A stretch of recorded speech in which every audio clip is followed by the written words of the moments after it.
Underneath the veneer of our daily lives, in the quiet chambers of our own minds, many of us grapple with a hidden battle, the war against internal fragmentation. We feel pulled in different directions, a sense of being scattered, as though the self we present to the world is a fragile mosaic, constantly threatening to shatter. Have you ever felt this subtle dissonance, this nagging sense that you are not quite whole? Perhaps you've chased fleeting pleasures, sought validation in external achievements, or clung to beliefs that no longer resonate, all in an attempt to fill the void within. But these are mere distractions, temporary bandages on a wound that requires a deeper, more radical form of healing. This is where Nietzsche's wisdom, often misunderstood, offers a powerful, if challenging, path. A path not of easy answers, but of profound self-inquiry. Nietzsche understood the human psyche as a battleground of conflicting drives, a stage upon which the will to power, the fundamental striving for self-affirmation and growth, plays out its drama. He saw that our fragmentation often stems from a failure to reconcile these inner forces, from a lack of conscious direction in navigating the complexities of our own nature. But what if, instead of fighting against this internal discord, we learned to embrace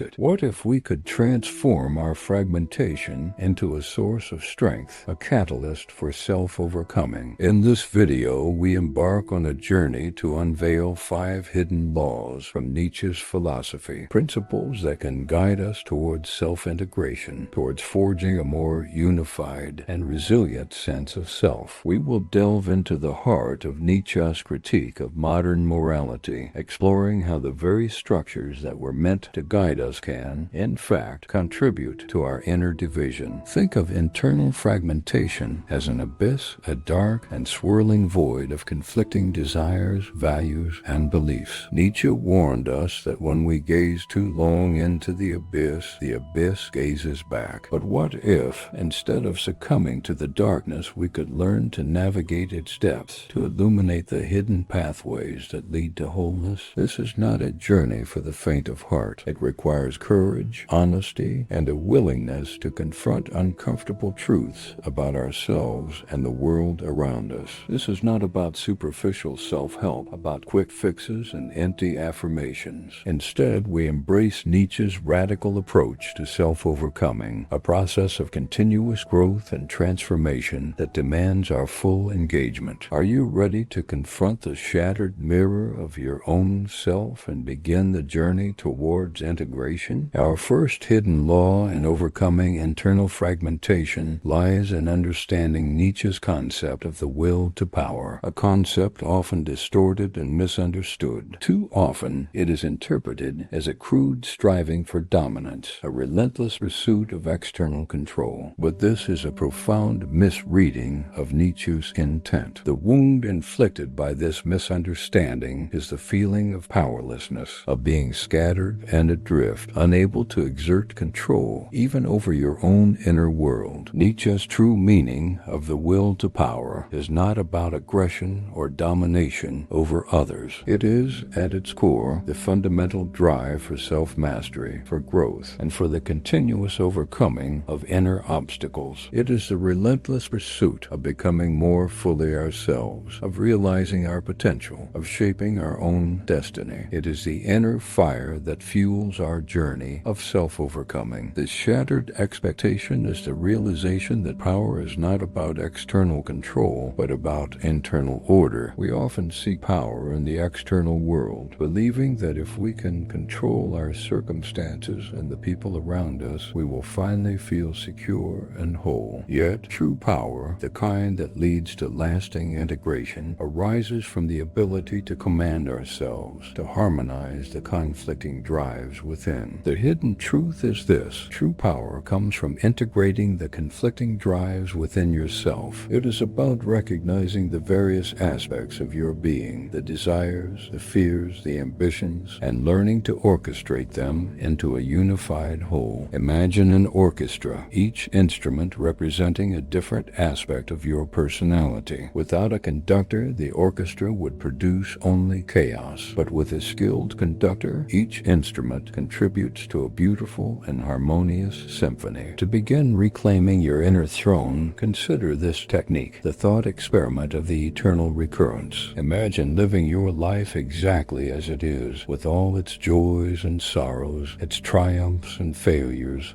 infinitely repeated. Would you embrace this reality? What changes need to be made to live a life that you would gladly repeat for eternity? Nietzsche said, "He who cannot obey himself will be commanded." This is the foundation of self-mastery, the cornerstone of the will to power as self-command. Before you can lead others, before you can shape the world around you, you must first learn to lead yourself. You must learn to obey the higher dictates of your own being, to align your actions with your values, and to forge your own path with unwavering resolve. Are you ready to begin exercising the self-command that will lead you to psychological integration? Our second hidden law in overcoming internal fragmentation is Amor Fati, the love of fate. The silent wound that many of us carry is the resistance to our past traumas and present limitations, perpetuating a cycle of suffering. We fight against what is,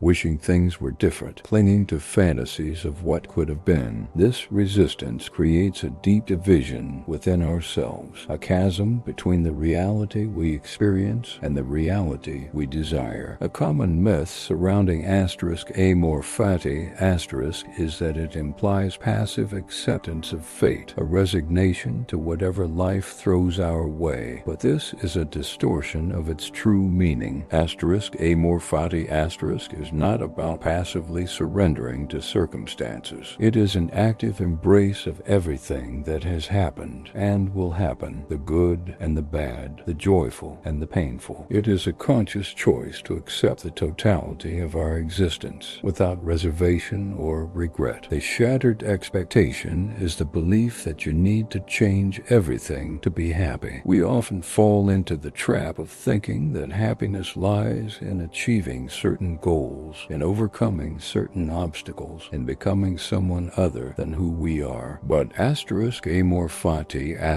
reveals a counterintuitive truth. Accepting what is allows you to act from a place of strength. When we stop fighting against reality, we free up energy to focus on what we can control, to make meaningful changes in our lives. Consider this practical transformation, a journaling exercise. Identify a past event that you deeply regret, something that still causes you pain or shame. Now reframe it as a necessary step in your self-development. What did you learn from this experience? How did it shape you into the person you are today? What strengths did you develop as a result? Nietzsche famously said, "That which does not kill us makes us stronger." Amor Fati is the forge where that strength is tempered. It is the alchemical process of transforming our wounds into wisdom, our suffering into strength. It is about recognizing that even the most painful experiences can be opportunities for growth, for deepening our understanding of ourselves and the world. By embracing our past, we can integrate it into our present, creating a more unified and resilient sense of self. Can you find the hidden strength within your past wounds and alchemize it into wisdom? Our third hidden law in overcoming internal fragmentation lies in embracing perspectivism, shattering the illusion of objective truth, and building your own fortress of independence. The wound that many of us carry is the dependency on external validation, seeking truth and meaning from external sources, leading to intellectual fragmentation. We look to others to tell us what to believe, how to think, and what to value, leaving us feeling lost and disconnected from our own inner compass. The common distortion is the belief that there is one objective truth that everyone must adhere to, a single universal standard against which all things are measured. But Nietzsche challenged this notion, arguing that truth is always filtered through individual perspectives, shaped by our experiences, our values, and our unique way of seeing the world. The shattered expectations interpretation is the realization that there is no single right answer. We often yearn for certainty, for a definitive answer that will resolve all our doubts and uncertainties. But perspectivism invites us to embrace ambiguity, to recognize that there are multiple valid perspectives, each offering a different facet of truth. The hidden truth is that you must create your own values and meaning based on your unique perspective. You are the architect of your own reality, the author of your own story. You have the power to choose what to believe, what to value, and how to live your life, independent of external pressures and expectations. Consider this technique, the art of critical questioning. Challenge every belief you hold, every assumption you make. Ask yourself, why do I believe this? What evidence supports this belief from MY perspective? Examine the origins of your beliefs, the influences that have shaped them, and the reasons why you continue to hold them. Nietzsche famously said, "There are no facts, only interpretations." Embrace your interpretative power. Recognize that your perspective is valuable, that your unique way of seeing the world has something to offer. Don't be afraid to challenge conventional wisdom, to question authority, and to forge your own path, guided by your own inner light. Are you ready to build your own fortress of intellectual independence, grounded in your own unique perspective? Our fourth hidden law in overcoming internal fragmentation is the Übermensch as self-overcoming, transcending your limitations and becoming your own creator. The secret resistance to true independence often stems from a fear of the unknown, comfort in conformity, and the relentless voice of the internal critic. We cling to the familiar, even when it no longer serves us, because venturing into the unknown feels daunting and uncertain. We silence our own inner voice, deferring to the opinions of others, fearing the judgment of those who would keep us confined within their own limitations. A common myth is that the Übermensch represents a superior race or a morally perfect being, but the truth is far more nuanced and empowering. The Übermensch is not a fixed ideal, but a potential within each individual to surpass their current limitations, to continuously strive for self-improvement, and to become more fully themselves. The shattered expectation is the belief that self-improvement is about fixing flaws, about eliminating our weaknesses, and becoming perfect. The hidden truth is that it's about embracing your potential for growth and creation beyond those flaws. It's about recognizing that our imperfections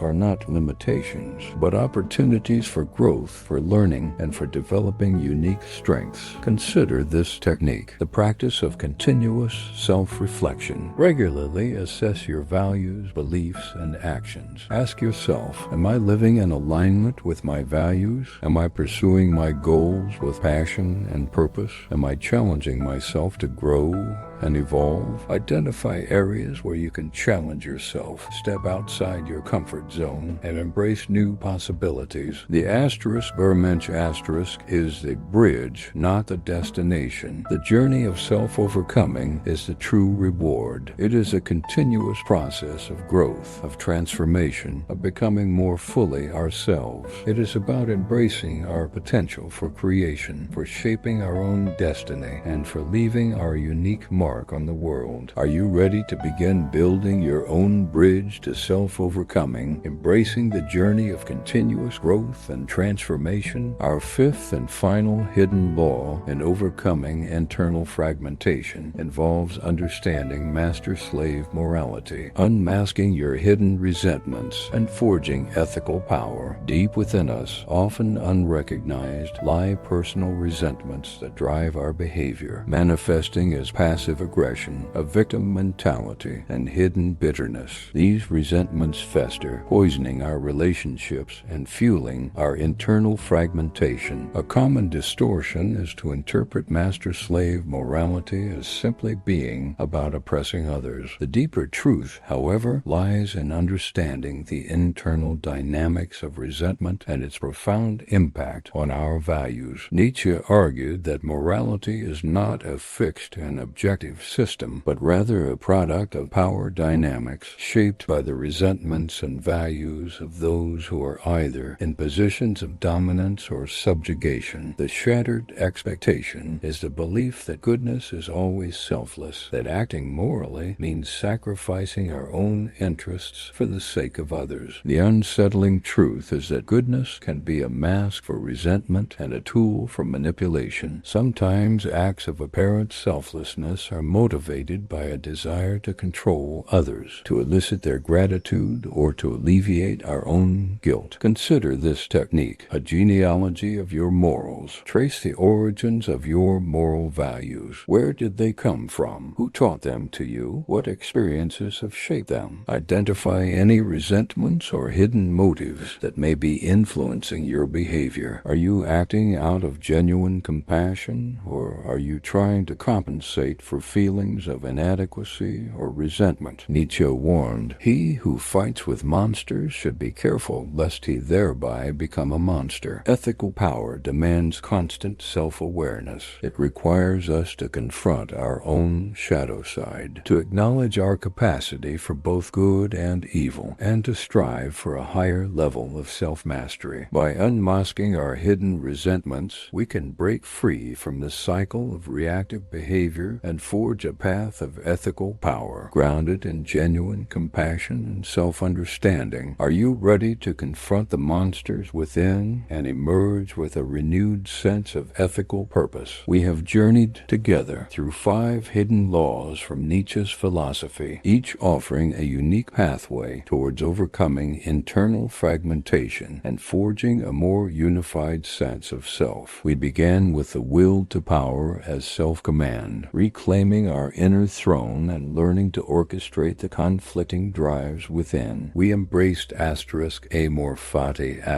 transforming our wounds into wisdom and recognizing the power of acceptance. We shattered the illusion of objective truth through perspectivism, building our own fortresses of intellectual independence. We explored the Übermensch as self-overcoming, transcending our limitations and embracing our potential for continuous growth. And finally, we delved into master-slave morality, unmasking our hidden resentments and forging ethical power grounded in self-awareness. But the journey does not end here. The path of self-overcoming is not a destination, but a continuous process of self-creation. It requires ongoing self-reflection, a willingness to challenge our beliefs, and a commitment to living in alignment with our values. Remember, the goal is not to eliminate internal conflict, but to integrate it, to harness the energy of our conflicting drives and channel it towards meaningful goals. As Jung so eloquently stated, become who you are. Embrace the totality of your being, the light and the shadow, the strengths and the weaknesses, and strive to become the most authentic and integrated version of yourself. The challenges you face, the doubts you harbor, and the fears that hold you back are not obstacles to be overcome, but opportunities for growth. Each step forward, each act of self-overcoming strengthens your resolve and brings you closer to realizing your full potential. Now, I challenge you to apply these laws in your own lives. Reflect on your experiences, experiment with these techniques, and share your insights in the comments below. Let us create a community of seekers, supporting each other on the path of radical self-authorship. What will you create now that you understand the hidden laws of your own inner world?